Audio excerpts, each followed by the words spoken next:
Magandang hapon mga kaibigan. Good news po ang ating topic ngayon. Si dating PNP Chief Eliazar, isa sa mga matitino na naging PNP Chief, nagsalita na at pinaburan,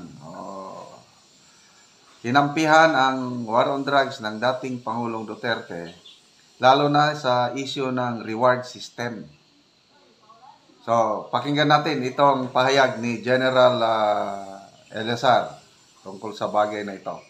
Kababayan, kamakailan nga lamang hinimok ng kasalukuyang hepe ng PNP na si Police General Romel Marbel ang mga dating hepe ng PNP na linawin ang kanilang mga tungkulin sa drug war ng Administrasyong Duterte. Ito'y kasunod ng pagbigay pahayag ng dating pulis at PCSO General Manager Royena Garma ng di umano'y sistema ng pagbabayad at pabuya para sa pagtumba sa mga sospek ng droga noong ng war on drug ng Administrasyong Duterte. Sa kanyang naging affidavit, iginiit ni Garma na sina Senator Christopher Bungo at dating National Police Commission NAPOLCOM Edelberto Leonardo di umano ay kasama sa pagpapatupad ng kampanya. Ngunit dating PNP Chief roll back tayo! So, pang ilang PNP Chief ba si Eliazar? I think pangatlo. Bato, tapos Albayalde at siya na. at tila sinampal ng katotohanan ng Quad Committee ng Kongreso at si Garma matapos sabihin ito sa isang pahayag na wala siyang natanggap na anumang utos Yan. sa di umano'y reward system para sa anti-illegal drug operation sa kanyang naging panunungkulan sa organisasyon ng pulisya at sa paggunita nito sa isang pahayag sa 6 na buwang panungkulan bilang Chief PNP noon. Kumpiyansa itong hindi sumailalim sa briefing o nakatanggap ng anumang tagubilin mula sa sinuman tungkol sa sistema ng pabuya, pagsasagawa ng mga operasyon laban sa pinagbabawal na gamot. Dagdag pa nga nito na ang tanging tagubilin na natanggap nito kay dating Pangulong Duterte ay gawin ang tama at legal. Kung ating matatandaan, si Guillermo Eliazar ay nagsilbi bilang hepe ng pambansang pulisya ng Pilipinas mula Mayo hanggang November 2021 sa panahon ni Pangulong Rodrigo Duterte at tumakbo din ito bilang senador noong 2022 sa ilalim naman ng senatorial ticket ni Lacson at Soto na nakatuon ng kanyang plataforma sa pagpapabuti ng kapayapaan at kaayusan at sitwasyon ng seguridad ng Pilipinas. Kaya ayon sa ilan sa ating mga kababayan, imposible di umanong hindi ito magsabi ng totoo na walang nangyaring reward system para sa anti-illegal drug operation ng Administrasyong Duterte panahon ng kanyang panunungkulan bilang PNP Chief dahil bukod sa kilala itong matapat at matapang na PNP Chief ay hindi rin ito naging kaalyado ng Duterte administration. Matapos lumabas ang balitang ito ay hindi naman mapigilan ng taong bayan na magkomento sa mundo ng social media at ayon pa sa kanila. Ayan na, nagsalita tumistigo na mismo ang dating PNP Chief na si Eliazar. Basag kayo lahat ngayon. Maya naman kayo, galing na mismo kay Eliazar na walang reward system na nangyayari sa panahon ng dating Pangulo. Ihinto na ninyo yung walang kwentang hearing na yan na sayang lang ang pera at tax ng taong bayan. Hindi yan ang pangunahing problema ng bayan, kundi mas lumala pa ang mahal na mga bilihin at kakulangan sa trabaho, mababang pasahod. Mabuti na lang may dating PNP Chief Eliazar tayo na bulabog tuloy kayong lahat, mga buaya kayo dyan sa House of Crow. Kahit anong paninira sa Duterte, solid Duterte pa rin ang taong bayan. Mga Duterte lang ang may malasakit at pagmamahal sa bayan na patunayan na kung paano magtrabaho ang mga Duterte. God bless the Duterte. Salamat Lord. Marami pa rin nanindigan para sa katotohanan na naging opisyalis ng bansa. I salute you, Sir Eliazar. Yan si PNP Eliazar. Gaya rin yan ni Kong Marcoleta. May paninindigan at may prinsipyo. Sila ang kailangan ng bansa natin. Tapat, maaasahan ng mamamayan at may malasakit sa bansa. Unquote.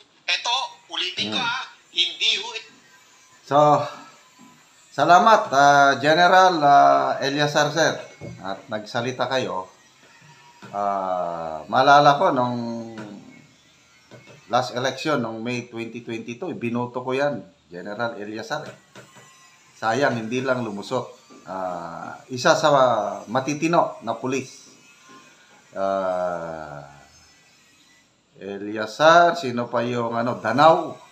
Sanang pinakadimit, si General Danao kung nagtagal-tagal lang sana sa serbisyo. So, ano yung pinagsasabi ni Garma? O nasaan ngayon si Garma? Paano nakalabas sa bansa na expire naman ang US visa? So, mga ito mga kaduda-duda. Noong September, tinano nang umalis, hindi siya nakaalis dahil pagdating sa Japan, pinigilan na siya dahil canceled ang US visa niya. Ngayon, pinalabas ko sa kulungan sa pagka-cite in contempt, biglang nakalabas, nakarating sa US. Hinuli doon. Tapos, may offer gagawing state witness laban sa mga Duterte. Mga kaduda-dudang galawan yan. So, reward system na ipaliwanag na yan ni Tatay Digong both sa Senate and Quadcom. Inaamin niya, meron. Kaya lang hindi yung hindi yung bayaran ng isang ulo kada mapaslang na, hindi yung ganon.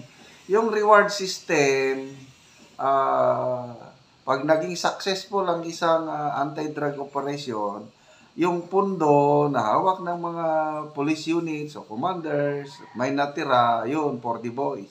Ganon, pang kain, pang happy-happy, yan ang binibigay. Which, kami rin sa armed forces, ganyan din. Pag may magandang resulta ng operation, ang mga commanders nagbibigay for the boys. Bibigay yan, happy ang mga tropa. Hindi yung reward system na bawat ulo. Nonsense. Yung paratang na ang Pangulong Duterte nag-utos ng extrajudicial killings. Never. Wala siyang inutos na ganyan. Kung lumaban, depensa ng iyong sarili. At yung mga kriminal lang, yung mga masasamang elemento, yun ang problema ng mga pulis na susobrahan. Di wala. So, ngayon? May susunod pa bang Quadcom hearing? Napagbigyan na kayo. Ito na naman, ang next na bantayan natin. Yung Committee on Good Government and Public Accountability, November 20. Inimbitahan si BP Sara ulit. Sabi ni BP Sara, ayaw niya nang mag-attend. Bakit? Kasi nung unang inimbitan siya, nag-attend, hindi man lang tinanong, pinaupo lang. Sayang lang ang panahon ko, sabi ni BP Sara. So, nagsabi na si BP, November 20, hindi siya mag-attend. Mag-submit na lang daw siya ng affidavit para ipaliwanag kung paano ginastos yung pondo ng OBP ba, DepEd. Mga intelligence, confidential funds na naman yun. So, ganun din. Kung affidavit, sworn statement pa rin yun, under oath. Yun na yun. Bahala ng mga kongresista. Basta, ito, wais talaga wais si BP Sara. Hindi naman niya completely na i-disregard ang committee dahil magsasubmit siya ng sworn statement o affidavit. So, tingnan natin. Nawala na yung ako ang aking worry sa Quadcom. Pagpilitan ni Tatay Digong na hindi mag-attend, baka darating ang panahon, i-cite in contempt siya. Kaya siya rin, naisip niya yon, baka i-cite in contempt ako. Sige na lang, attend na lang. Biglang nag-attend, kaya napilitan ng mga kongresista na ituloy ang hearing ng November 13 dahil nandyan ng dating presidente.